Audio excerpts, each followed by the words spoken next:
काय सांगाल एका महिला डॉक्टरांना मारहाण होते आणि तुम्ही नगरसेवक महासभेमध्ये काय सांगाल?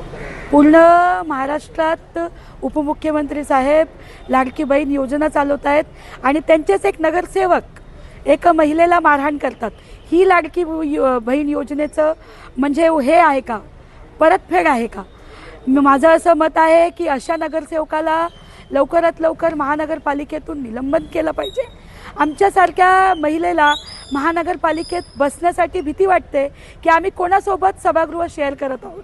जे असे लोक आहेत जे एक महिलेला मारहाण करतात, या सरकारची कायम नेहमीप्रमाणे दुहेरी भूमिका आहे की म्हणजे आरक्षण द्यायचं पण ते लागू करायचं नाही, लाडकी बहीण योजना राबवायची पण एका महिलेला लोकप्रतिनिधीकडनं मारहाण होणे ही खूप लाजिरवाणी गोष्ट आहे. अश्लील वापर केलेला आहे.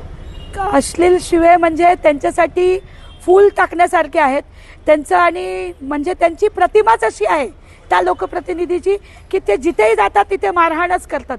पण अशी लोकप्रतिनिधी बोलून घेण्याच्या लायकीचे आहेत का? खूप म्हणजे भीतीचं वातावरण आहे महिला नगरसेविकांमध्ये की अशा माणसासोबत आम्हाला सभागृह शेअर करावा लागणार आहे जो एका महिलेवर हात उचलण्याचा म्हणजे उचलण्याची डेअरिंग करतो.